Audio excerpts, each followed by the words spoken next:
Good evening, everybody. Hello, commission, arts commission, staff, artists, community members. Good evening. My name is Ryan Smolar. I'm a placemaker at Downtown Inc. And I've been asked to give a presentation and update on the Artwalk.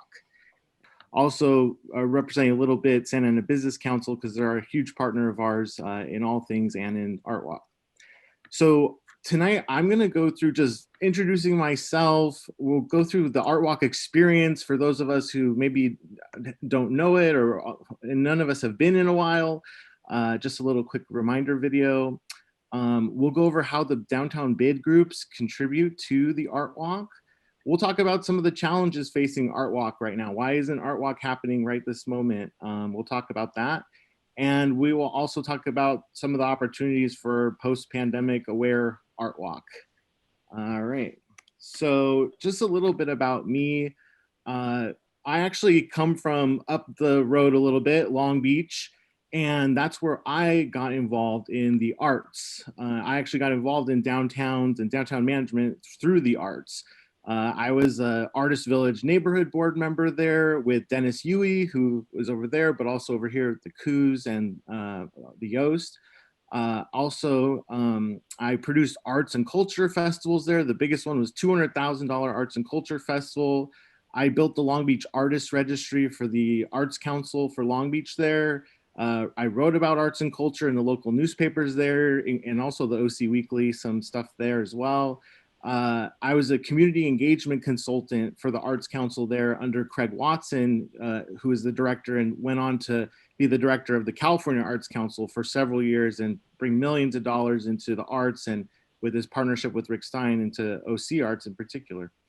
I also published 2 community anthologies there in Long Beach with the community, and I helped uncover and preserve a unique historic property, a 180-foot 1920s built tunnel that runs under downtown, that it was sealed up in 1967, and I opened it back up in 2007 for an event. And then my partner actually served in Long Beach as the chair of the Long Beach Redevelopment Agency's Public Arts Commission. So I've had a lot of experience in understanding how places like the Artist Village came to be through redevelopment funding and where they need to go without that funding, as it's been removed for several years now. And then just personally, my grandmother was an artist, a painter, my mom was a designer, and I've always identified as a creative, which I think is important to have arts people, like you say, working with and in the arts. I was recruited here to work with the Downtown Business Improvement District, actually by an arts organization in downtown, by Logan Crow of the Frida Cinema, who also got his start in Long Beach and did a lot there, and was able to always find ways to support Logan. And so he thought that I could be helpful here, working with the bid as a facilitator for arts funding, arts event activation, and different types of partnerships, and making things a little bit easier for artists to do work in the city. So I'm just going to play a quick video that we shot back in 2015, right? Kind of when I got here. I started working here in 2014. And as mentioned, Downtown Inc. Had the permit at that time for the Artwalk. So just going around the Artwalk, actually with the Santa Ana College video crew, and we shot this video, which kind of shows the experience maybe at that time.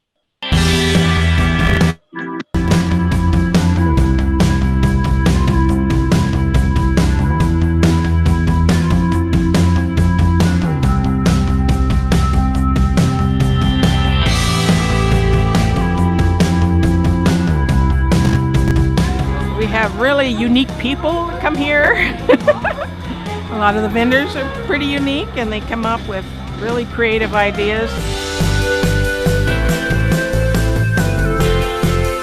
We drove from Camarillo, which is 2 hours and 15 minutes away.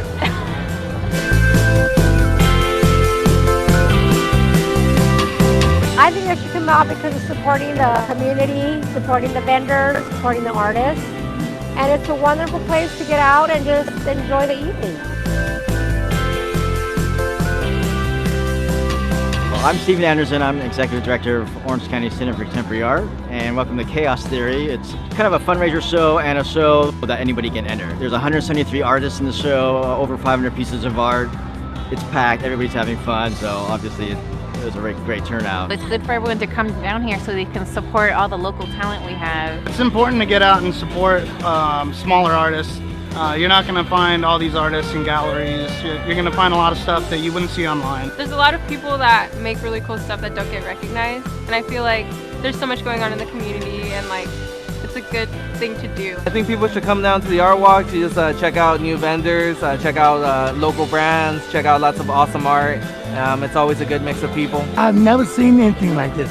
When I came in, I came from everywhere. I came through Denver, I came through the mountain, I came through all. There's nowhere like Santa Ana, California.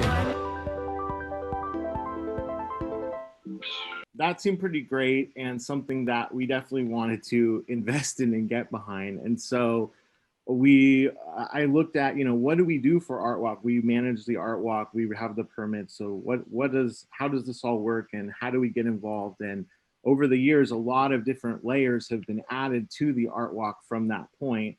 And so from the very beginning, what do we do for the Art Walk? So number one, as mentioned, we hold the special event permit. So every few months we get a permit from the city. We permit all the areas that want to be included in the Art Walk. So there's the promenade, but there's also been the Paseo, there's been the plaza. Some of these require different permits. And so we hold those permits and we make sure that what's happening in public spaces, that we have the police know, the fire department knows, and that everything is set up so that things can occur within that framework. Also, all of that is insured. So everything that's occurring within the event framework of Art Walk has insurance against, incidentals and protecting everybody and all these types of things.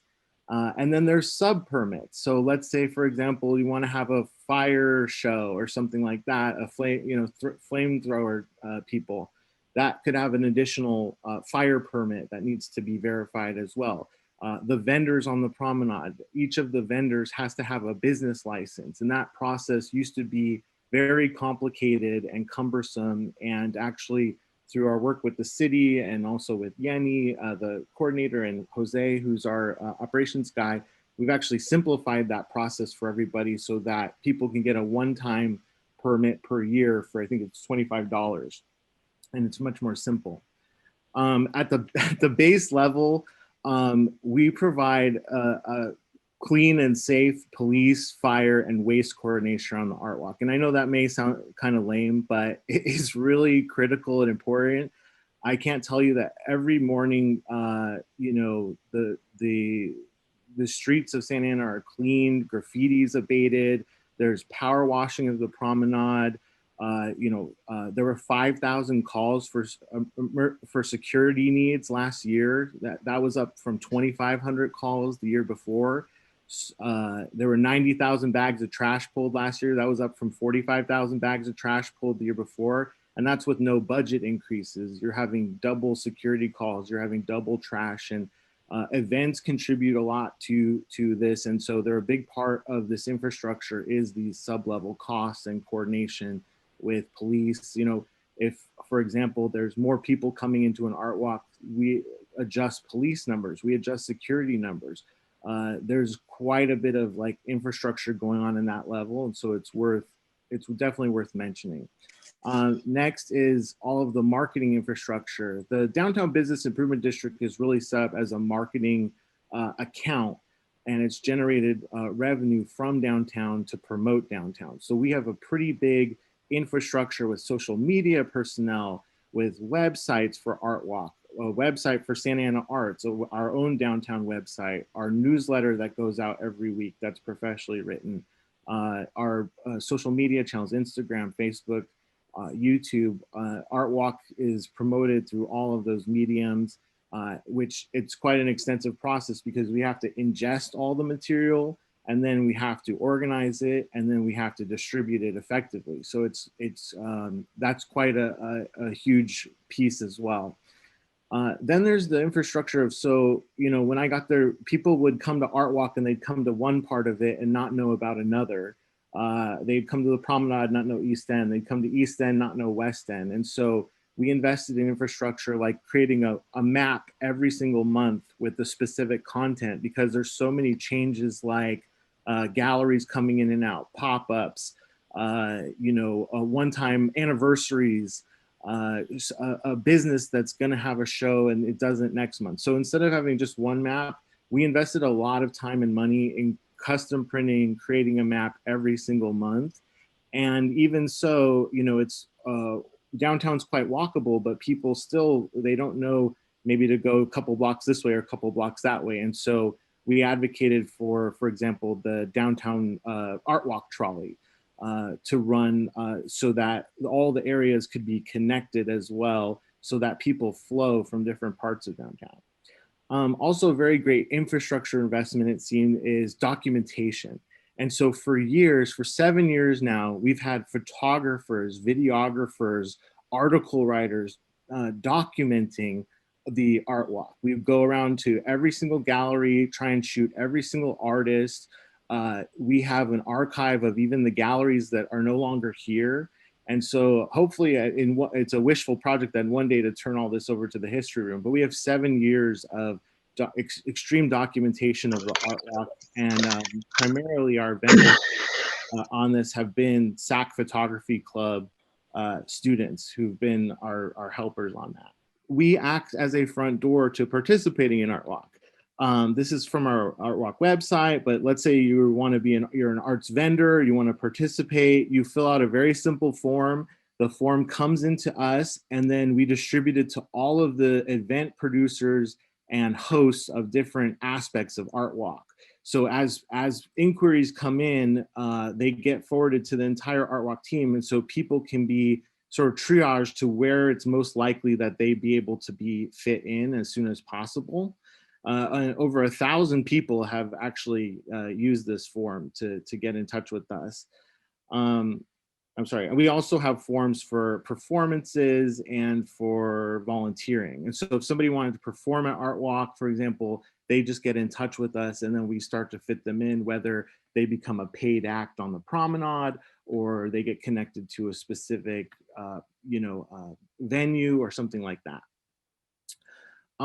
So we also put a lot of investment into the 2nd Street Promenade, where the Art Walk began, and is the heart of the Art Walk. So with the key investments came to this when we got our first Investing in the Arts grant. I know that was mentioned earlier, and we're a big advocate for that grant and what it's catalyzed. So for us, we were one of the first recipients of the grant for $10,000. And we used that money to pay artists. And what that did is it freed us up some money to start to have some personnel, increase our personnel costs and pay artists on the promenade. And so that's when we hired Yenny Burnell, the coordinator. We eventually were able to get, Craig, the audio engineer. We were able to get an info booth staff, all of this infrastructure is really critical, because the band doesn't want to come and just play on a piece of asphalt. They really like having a high quality audio system and someone running levels and feedback, and then being illuminated, because, for example, the light on the promenade, the street light fell down a few years ago and the city didn't have money to replace it. So we had to start bringing in $300 worth of lights each art walk in order to light the bands, and it adds up to $3,600 a year. So just for that lighting, for that stuff. So that infrastructure is a lot. We also have free art workshops that Yenny has brought in and prioritized, and community workshops. There's showcasing of Santa Ana College mural team, jewelry department, fashion department. We get all kinds of calls from the schools, from institutions, from community players who want to participate and plug into Art Walk. And it's really as simple as having a conversation and finding where, what people want to do, what's safe, what's possible, and making it happen. And this infrastructure that grew for us out of the Investing in the Arts grant and really helped us start to leverage more investment in the arts really paid off in the partnership with the school district, because the school district really needed a lot of infrastructure in order for them to participate and with the Art Walk. It has to be safe. we had to have great lighting, great audio, be able to accommodate the crowd, be able to direct parents to where to park and where to eat and all that stuff. And so it's not just a, hey, get the kids to do this. The school district, the kids, everyone really wanted to do this. And we really all learned together how we could all participate and contribute to create a really valuable experience for everybody. And this partnership has been incredible, and it's grown in all kinds of ways and really changed lives and been a huge impact on downtown and bringing a lot of local people back to their downtown. We also have, hire live artists and installations. And if we're not paying them, then the Investing in the Arts grant has brought them there often. Often artists get the Investing in the Arts grant, and then they want to engage with the community, or they want to showcase a completed piece at the end of the project. And so that's when they're coming back to Artwalk and partnering with us. And so we're always a home to that, or we're hiring, content.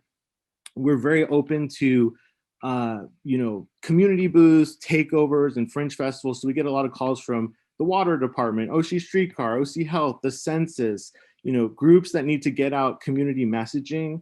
And they're always welcome to participate and give out their information. We've had flash mobs from Santa Ana Business Council and SAUSD. We've had, very entrepreneurial Girl Scouts, the Roses in Concrete. There's a very young Jonathan Hernandez taking over the main stage with Frankie Castle for big reveal of their art. And then even Boca de Oro, which has become $100,000 festival of itself. It started as a quote unquote fringe festival of Artwalk happening on the March Artwalk. So definitely always open to partnerships and seeing things grow. I mean, I didn't mention here also, but Yenny's Sound Walk in October is another event. We also, outside of Artwalk, try and contribute to, the arts economy and also keeping in touch. And so this was actually the last arts mixer we had right before the pandemic, where we actually announced we were going to expand Artwalk and start shutting down Sycamore Street. But unfortunately, the very next month, Artwalk was shut down for the pandemic. We also host cultural performances as well as thematic decor elements during special times of the year. So, whether it's Noche or Asian New Year's, there's always content being created to speak to the different audiences that attend and participate in our community. We also have done a concerted effort to grow Artwalk into new areas. So whereas, Artwalk maybe started one area, caught on in another, and then another, SABC especially has taken a lot of risks, and we've gone to places where maybe there isn't the life yet, but there's a little bit of something stirring, or a small gallery open somewhere, and we've tried to put a DJ out over there, or a kid walk, or even dancing in the streets, which this is an early dancing in the streets on the Paseo, just a few people showing up. That event turned into thousands of people showing up. So taking some small risks, trying to grow things in different areas at different times as there's different energy. That's been a huge strategy of Artwalk and very successful. Also, we facilitative of busking and an open environment for experimentation. If people show up and they're a moving gallery or they're having a little peaceful protest, I mean, they're not ushered out of Artwalk or asked to see where their permit or licenses. There's been a lot of impromptu and unsanctioned activity at Artwalk that is harmless and welcomed, and it's wouldn't be fun without all that. As I mentioned earlier, SABC, they had started this dancing in the streets on the Spurgeon Paseo, and that element has grown so big with the dancing and a whole new vendor area. And so it really is possible. There's so much more possibility with Artwalk to activate new spaces and really turn them into something. And there's a formula for that, for success, that's really based in trust and experimentation and innovative funding, and we're all about that. Another great example of that is the Callejón de Beso which is this Alley of the Kiss, which I think started as a investing in the arts grant with the Santa Ana Artista Coalition, and them doing this amazing outreach process and creating this place in what was formerly just this alley, and how that's continued to be activated over the years by Moises Camacho through SABC at Artwalk in many different ways. And then at Boca de Oro with Marina Aguilera, adding her murals that I probably were investing in the arts grants too. So we start to see the years and years and the compound interest of all of this love, all of this care, all of this art, all of this placemaking. And it's really a beautiful thing to behold, and something that we're very excited to support and help anchor in some ways. We hold the coordination meetings back before the pandemic. I think we were doing monthly meetings or something like that, to just go over each area of Artwalk, what's happening, what needs to happen, what's getting connected and stuff like that, because there is no one person doing this. It's really, like everybody has said, everyone is participating, contributing, giving different parts of this, breathing different parts of life to this. And it's really just a coordination piece and a little bit of, permitting and city elbow grease that that I think we're helping anchor.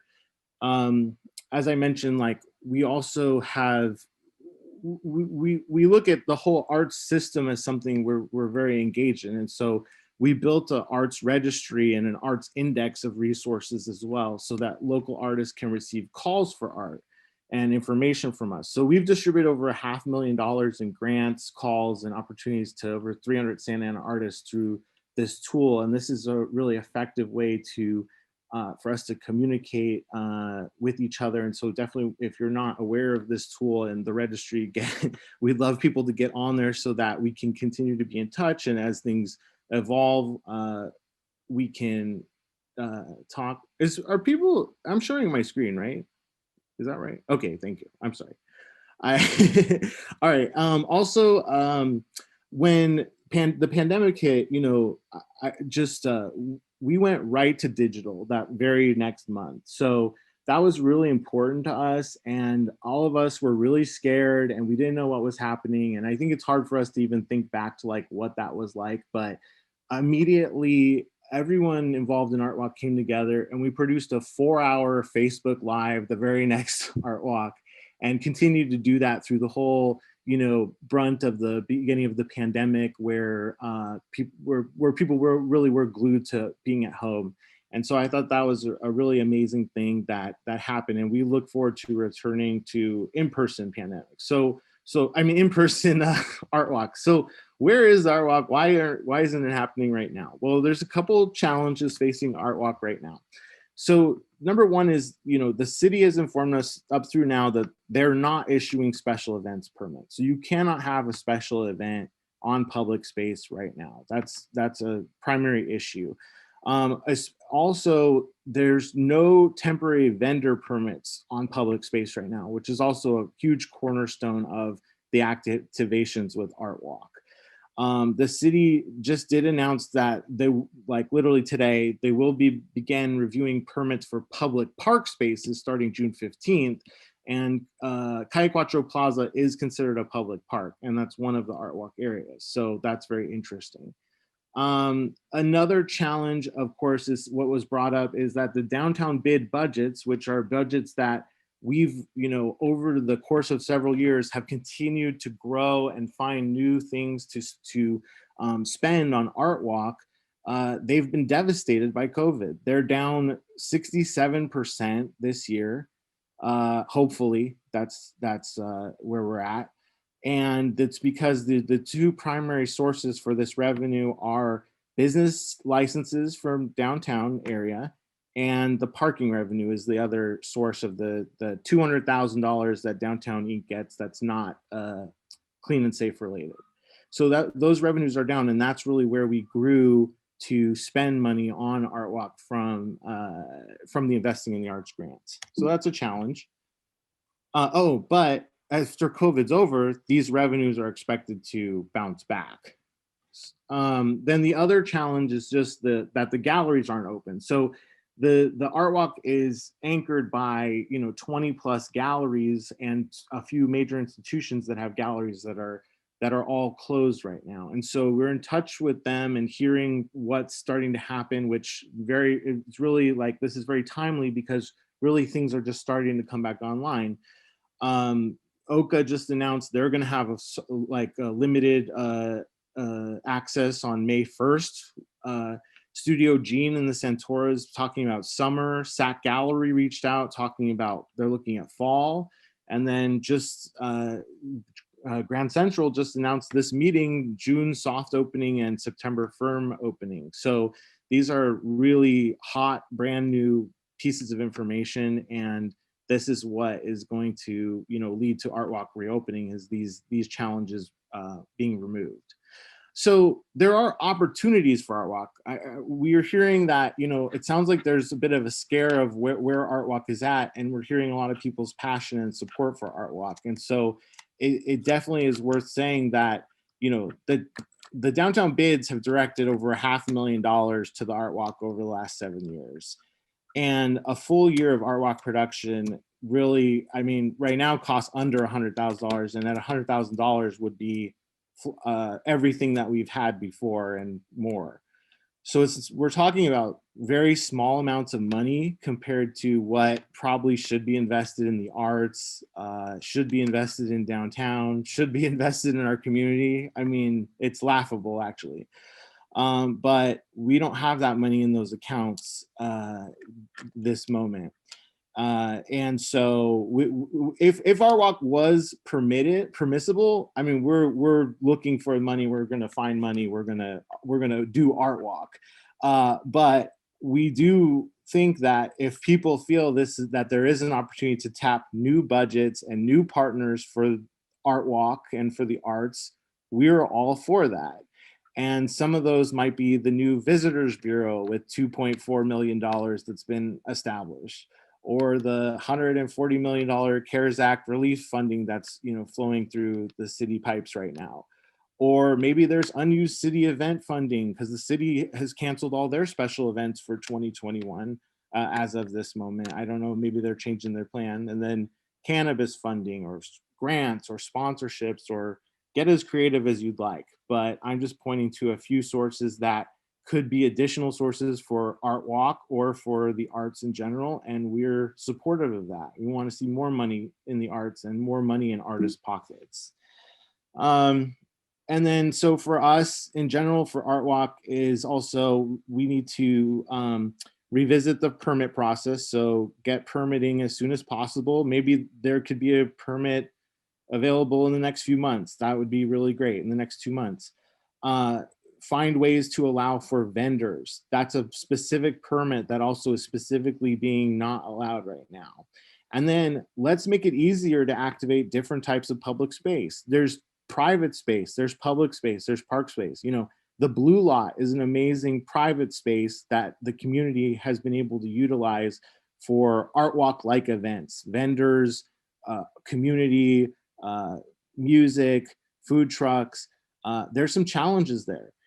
There's some challenges facing any private space like that. And we could help maybe change that. Public space, like the promenade, like sidewalks, like streets. Let's make it easier to shut those down and activate them. And then parks like Calle Cuatro Plaza, Birch Park. I think they run the Paseo too. Make it easier. We want an MOU, a memorandum of understanding with the Parks Department, so that we can make it easier to activate those spaces and let artists utilize them, because right now it's very challenging.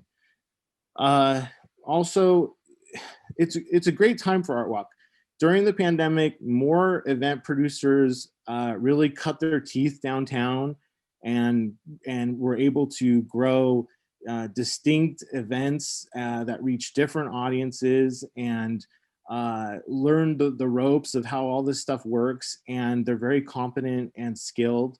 And we know that if we can open spaces and connect curators and producers and community members and event vendors, that things will just keep happening because there's a ton of energy. It's just bound up by these couple of issues. Also, another opportunity that's emerges, we are much better now and much more able to close streets down. We have street closure equipment on hand. The city is much more amenable to closing down streets for good uses.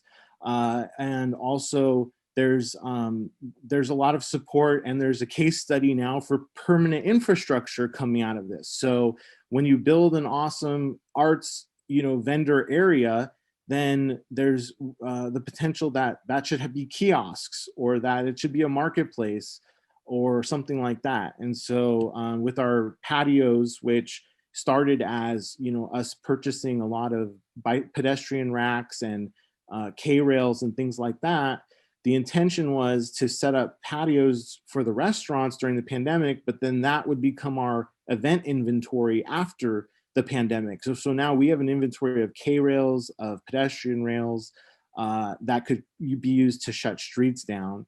And the city invested CARES Act money into those temporary patios to build the 20-some permanent patios that are out there now. So we've seen a conversion where temporary setups became permanent. So that's a great case study and something the arts should pay attention to and we should look at. So I'm going to conclude just with another really short video that we shot after we got the first $10,000 investing in the arts grant, and we're able to set up our infrastructure for our personnel and hire and pay local artists to perform on the promenade. And you can hear it from them what they thought about that. Tonight was an amazing art walk, especially because of the incredible performances we had on the promenade.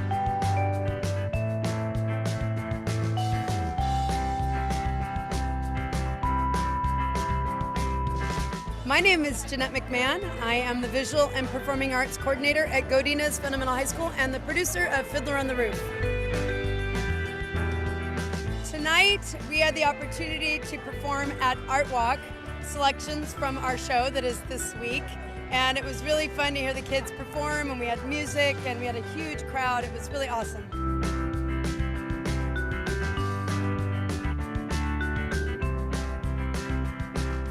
My name is Teresa Alvarez, and I am a circus performer. I love the Art Walk. I've been coming here since I was a kid, and I moved away for a little bit, and now that I'm back, I really love how the community has just grown, and I really want to be a part of it.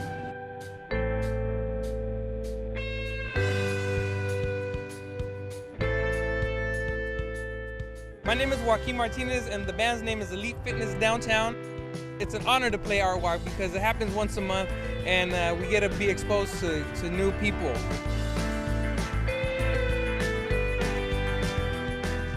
It was a pleasure for us to play here at the Art Walk. I hope we can come back soon.